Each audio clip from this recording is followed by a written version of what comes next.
સદગુરુ સ્વરૂપ એવા બાબુરામજી મહારાજ જેના અધિષ્ઠાન પદે આજનો ભજન સત્સંગનો મહિમા છે. વિશેષમાં અમારે ગિરધારી રામજી મહારાજ, પૂજ્ય વિશેષ એવા મહેન્દ્ર રામજી મહારાજ, અમૃત રામજી મહારાજ, યોગેશ્વર રામજી મહારાજ મંચસ્વ વિરાજમાન જે જ્ઞાન દાતા સંતો પધારેલા સંત માતાઓ, ધર્મપ્રેમી ભાઈઓ બહેનો, આજનો યોગ સંત દર્શન સત્સંગનો જે યોગેશ્વરામે પોતાના જે નિવાસ એક આશ્રમની ભૂમિકામાં એક ભજન સત્સંગનો યોગ રાખ્યો, તે બદલ એમને તો ધન્યવાદ, પણ એમના માતા પિતાને ધન્યવાદ. ધન ધન વંદો તે કુળને જે કુળમાં હરિદાસા કોટી તીર્થ વર્તે જનેતા અને જેને પવિત્ર પુત્ર પ્રકાશ. ભગવાન કહે છે કે હું કયા કુળને વંદન કરું છું? જે કુળમાં ભક્ત પ્રગટ થાય.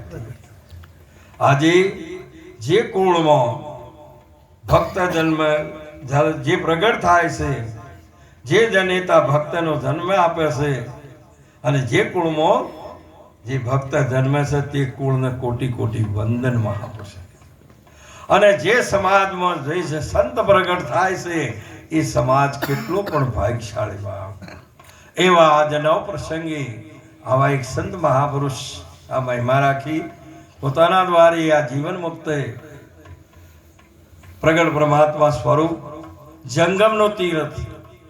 તમે આ સંતોને ભૂમિ ઉપર હેડતા જોતા હોય ને તો એ સંત નહીં, સંત તો વિહંગમ માર્ગનો અધિકારી છે. ભૂમિ ઉપર ભૂચર ચાલે તેને વિઘ્ન અનંત, બ્રહ્મપંથ ખેચર નો કહીએ ચાલી શકે કોઈ સંત. આ તો સંતની મહિમા છે ભાવ. હારી એ મહિમાને આપણે અનુસર્યા છીએ. આપણું કેટલું સદભાગ્ય. આ બધા કી એવું ઈમાનો આપણે કોઈ નથી.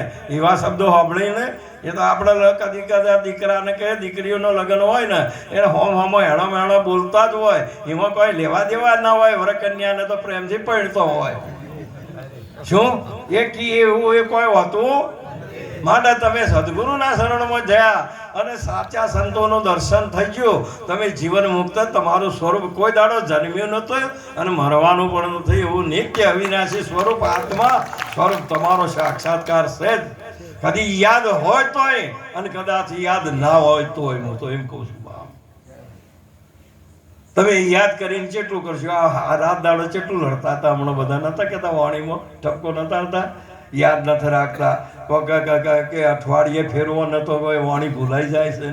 હું તો એમ કહું છું કે કોઈ દાડો મેં આમાં પરથી એવું નામનું સ્મરણ કર્યું જ નથી તો કોઈ દાડો ભૂલાતું જ નથી.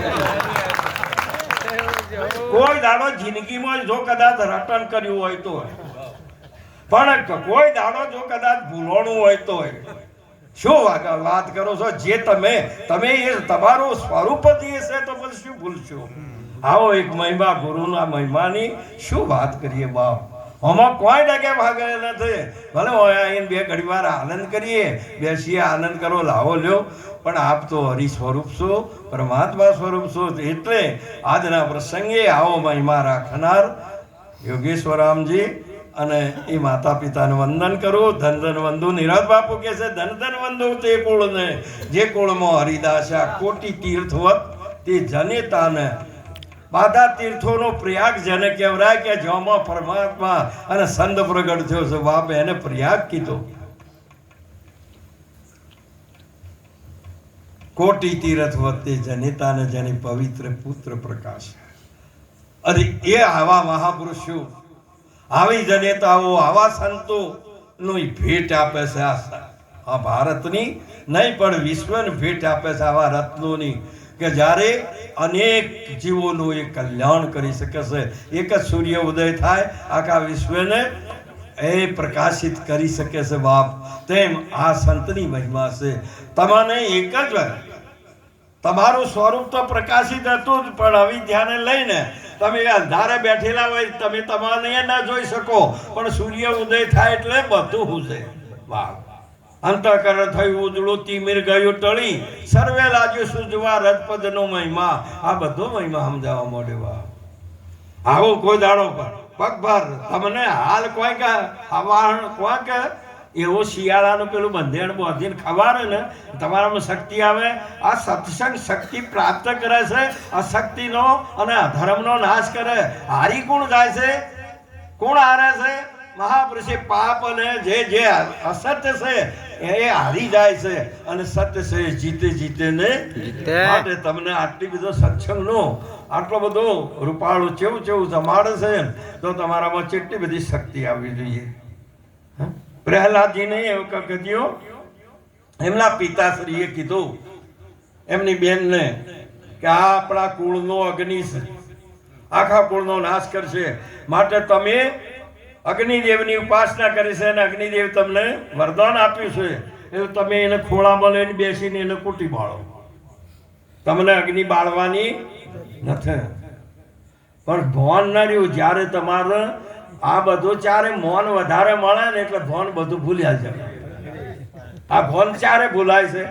તમે કોક ભોન વધારે તમારા માપ ઉપર ગયું ને એટલે આ વાત પૂરી થઈ જાય છે.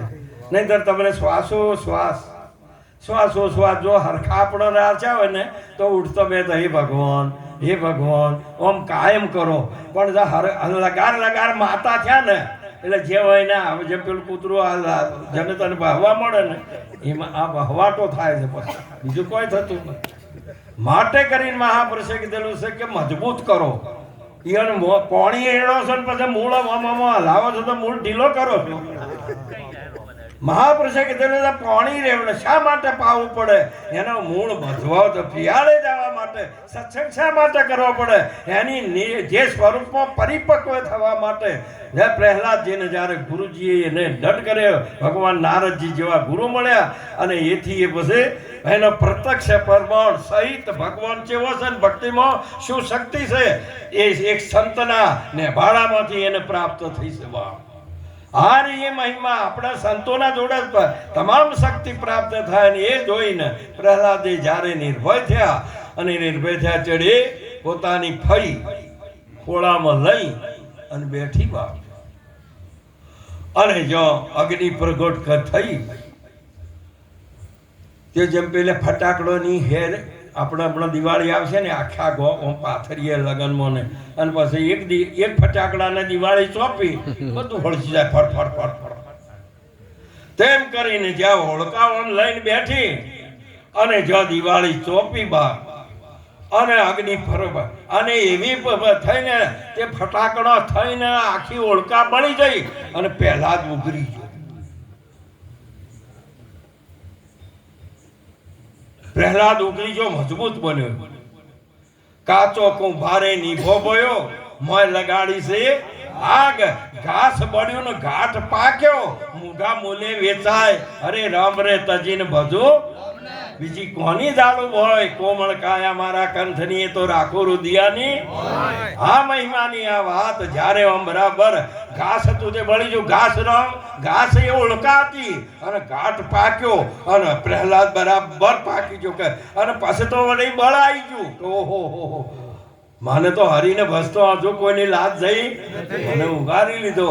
હવે એનો જે પેલા લકડો હતો ને જે બધો જે કોઈક મારા તારાનો અને જે આવું ભય પમાડનારાનો જે મોહ પડેલો હતો એ બધો બળી ગયો અને પ્રહલાદ ઉગડી ગયો. પછી તો જે ઇન્ટરવ્યુમાં બેહે એને ખબર છે કે આપણો નંબર પહેલો ને પછી તો જેમ આગળ વધતો ગયો એમ તમે પૃથ્વી ઉપર શું પહાડ ઉપરથી પૃથ્વી ઉપર નો છો. પણ પ્રહલાદને નક્કી થયેલું હવે મારો પરમાત્મા ગુરુજીએ કીધું કે સર્વે વ્યાપક છે. જડે વિષ્ણુ થડે વિષ્ણુ પર્વત મસ્તકે જો જુઓ મારો ભગવાનને અને આમ કરીને નોશો ને તો જેમ ફૂલનો દડો કોઈ બાળકના હાથમાં જાય તેમ આ અવનીએ પ્રહલાદજીને ઉગારી લીધો. એનું એક પણ અંગ ભંગ થાય. તમારું જે સ્વરૂપ છે ને તમારું એક અંગ આ માયાના મુખમાં આવે એવું નથી. માયાના તો મુખમાં નહીં પણ આ શબ્દના મુખમાં આવે એવું નથી. પછી હું કરવા બીહો છો? આટલી વાત ચોખ્ખી કરો છો ને પછી આ તો ભય પમાડનાર લૂંટનારા છે જ બાપા. આપણે જે બકરીની કૂતરી કરનારા છે તમારે હા વાતને કોઈ દાડો સ્વીકારવી નહીં. આપણાથી હવાઈ આવતી હોય તો એ વાતને ધારણ કરવી, ને કે આવો તો હડેલો ઘણોય જતો રહ્યો બાપ. આવી વાતોને કોઈ દાડો સ્વીકારવાની નહીં. મેં કહું છું મહાન આવો નિર્ભય બનાવી દીધો. કોઈ દાડો પ્રહલાદજી એટલો નિર્ભય બન્યો ને, અને પછી સમુદ્રે મનોજ એને ખબર થઈ જડે વિષ્ણુ જોધો મારો ભગવાન તો ચાવડી ભગવાનને તો ઉર્મો લઈ લીધા. બધા જ એના પિતાના જે ઇન્ટરવ્યુ લીધી બધા નિષ્ફળ ગયા બાપ. અને નિષ્ફળ ગયા પછી એને નક્કી કર્યું કે ઓને ઝેર આપી દો. પ્રધાનને કીધું પ્રધાન આ બાળકને ઝેર આપી દો. પ્રધાનજી સ્વીકારી લીધું. કારભારી એ રસોયાને કીધું પ્રહલાદજી હસ્યા બેઠા બેઠા. હુકમ કરનારો એ વિષ્ણુ, હુકમનું પાલન કરનારો એ વિષ્ણુ, અને આ રસોઈ બનાવનારો એ વિષ્ણુ, અને રસોઈએ અને જમનારો નિજ નામનું નીર પીએ રામ રોટીઓ જમે. અર્જુન સો જ્ઞાની કો જ્ઞાની જેમ નમાયા તેમ નમે. હમારા દિલ રામ નામ રમે દૂસરી બાત ન ગમે. હમેરા દિલ રામ નામ. આ મહિમા આવો મહિમા પ્રહલાદજીને. અને છેવટ જાતો એને તો અજ્ઞાનીને કોઈ દાડો આ ગમે તેટલો સૂર્ય ઉગે તો પણ ઘુવડ તો રાત્રિમાં જ પડાય. તે સિવાય બીજો એ સૂર્યનો પ્રકાશ એને કોઈ કોમ આપતો. આવો મનુષ્ય દેહ જેવો સૂર્ય ઉગ્યો છે તો આ રહ્યો એ ઘુવડની દ્રષ્ટિમાં મહાપુરુષે કીધેલું છે બેઠો છે અંધારામાં. રાતમાં એટલે અજ્ઞાનમાં, અંધારામાં એટલે અજ્ઞાનમાં. અને અજ્ઞાન ચોથી લાગુ પડ્યું છે આ દેહ એ હું. આ દેહ એ ખબર જ નથી કે હું કોણ છું. અને આ બેઠા એ આ ગણે નક્કી કે સભા કેટલા જણાની છે બધોમાં એક જ છે ભાવ. અને તોય તમે હમણાં વેઠા ગણવા માંડો. કોણ બોલો ભૂલમાં પડી જઈશ. આ બધોમાં હું જ છું અર્જુન. બધોમાં અણુમાં હું જ છું. તું જોઈ જો એક વાર બરાબર તંત્રને તપાસ. આ રહી એ બધી અનુભૂતિ આપણે કરવાની બાપ. જમવા બેસીએ ને આપણે રસોઈ ના આવડતી હોય. આ હું બોલું છું ને